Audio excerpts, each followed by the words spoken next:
और हाँ सुनो, मैंने तुम्हारी अम्मा से इजाजत ले ली है, तुम शोरूम वाली नौकरी छोड़ दो जी। आज से तुम मेरे प्रॉपर्टी मैनेजर हो, तुम्हें मेरी पूरे कारोबार और जायदाद की निगरानी करनी होगी, समझ गए? और ये लो, ये तुम्हारी पहली तनख्वाह का चेक है, रख लो। नहीं आंटी, इसकी क्या जरूरत है? रख लो। Thank you very much. Best of luck. हाँ, और हाँ सुनो, अब हम यहाँ नहीं रहेंगे, किसी खूबसूरत सी पुरसुकून जगह पे कोई घर ढूंढेंगे।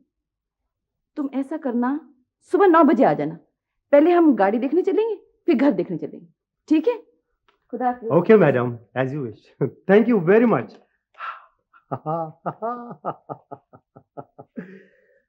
फैंटास्टिक, मजा आया।